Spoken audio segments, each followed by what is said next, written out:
Thank you for tuning in to Talkwad.com, the world's fastest growing internet radio network.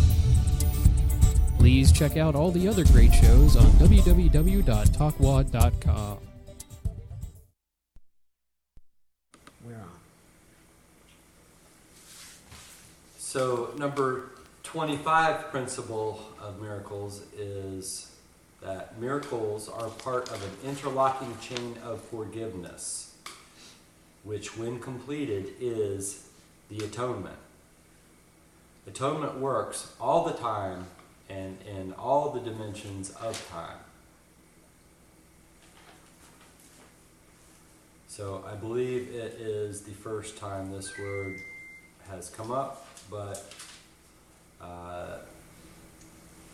it's interesting because my brain always sees it, and I almost have a preference of speaking that word as at one minute. Yes. At one minute. And that really basically is the definition of atonement. The Course treats it as an event. I think it's just an awareness level at one minute. What I like about the is the last sentence of it. At one works all the time and in all the dimensions of time. And I read somewhere, or either I may be confusing some things because I read so many different things, but just recently I've seen a prayer that forgive this generation and the next generation, or you know what I'm saying? So the atonement doesn't necessarily just have to happen like they said in this time period, in this right now. It can go back many years, even in different generations. Which I find powerful. Now that's an interesting concept, and I've heard that before, that things can be undone in the past, in the now. We can undo the negativity of the past in the now. Well, if there is no past and there is no future and there is only now, why couldn't we? Right. Which goes to the point where I've had experiences in multidimensional realities of other costumes, other lifetimes, but it was this awareness that I'm experiencing now in those bodies, and I was seeing things through that. And I'm very aware with the spiritual work that we're doing now. I was always aware many times of those lifetimes happening simultaneously. But recently, those lifetimes have, I've been aware of them. I did not know that they were aware of me.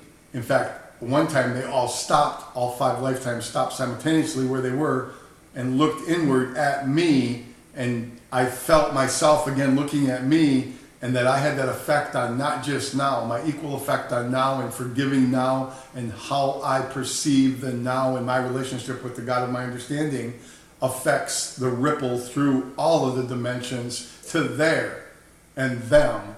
And this is what it just said right here. It said that atonement, which is the oneness of everything, works all the time and in all the dimensions of time. Yes, I love it. And once again, going by the illusion, time is an illusion, there just is now. So all these other things that are simultaneously going on have to happen now.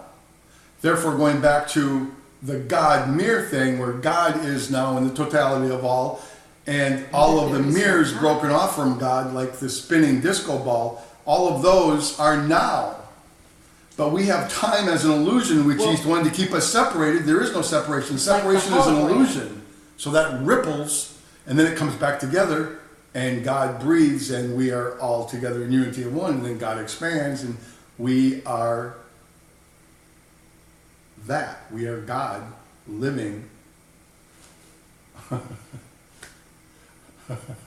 Well, you used the word, I think, 4 times in what you just said. So I would also like to point out that if you break down the word simultaneous, into an anagram or lexigram, which people like to play with words and see what other I do words too, can but I don't come out know this with one. them. Well, simultaneous one of the things simultaneous breaks down to is time is a lie. Wow. Why am I going, wow, I know that. Wow! But the Oh, ego that's is- right. I think Linda Goodman pointed that out to me many, many, many years ago. Wow, so, yeah. Love Linda Time is a Goodman. lie. Yeah. Ever read Linda Goodman? Wasn't aware she of star her. She signs? was cool. Star signs, Star signs and horoscopes. love signs. She Yes. was well known as an astrologist. Yes. But her two favorite books of mine, Star Signs, and she wrote her last book was called Goobers. It Was called what? Goobers. A very personal book of poetry that basically explains just kind of. It's interesting. Wow. But yeah, I got that. I think that came from Star Signs. I've written a book of poetry, Simultaneous thing. holograms of poems in stillness. We Are the Mirror. Cool. Yeah, there's like 50 of them in there, yeah.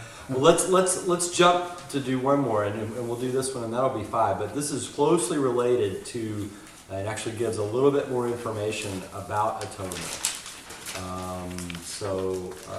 Maureen, could you read number 26 for us, and then we'll stop with that one on the principles. Absolutely. Miracles represent freedom from fear. Atoning means undoing. The undoing of fear is an essential part of the atonement value of miracles. I really like that. And in fact, what's interesting about that last sentence, the undoing of fear is an essential part of the at-one-ment value of miracles. Quite frankly, that's what this book is all about, is undoing of fear.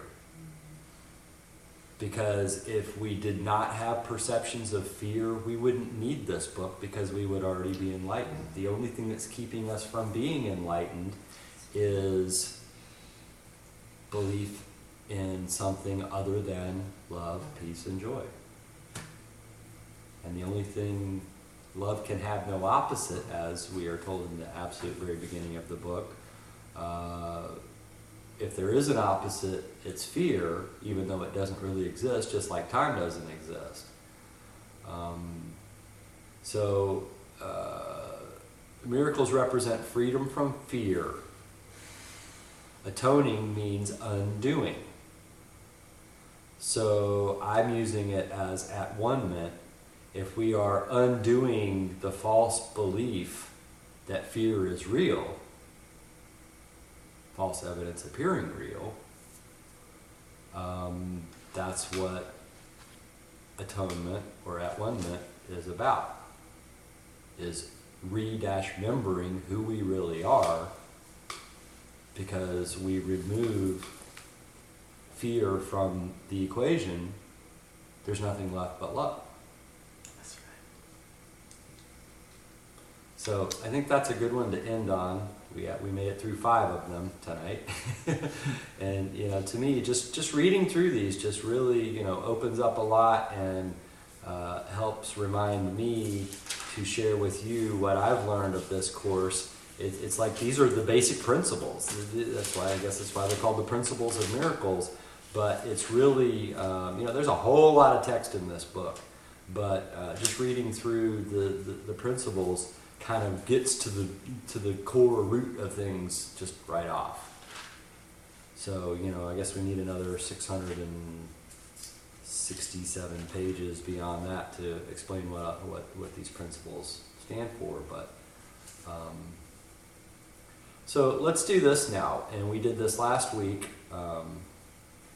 which I thought worked out really well, which was basically just have each person close the book and then maybe ask for guidance or just expect that it'll happen, and open it up, and basically wherever your eyes fall, start reading as little or as much as you want. I mean, don't go too far with it, but see where your eyes land and start reading, and we'll see what comes out of it, and we'll talk about it. So why don't you go first?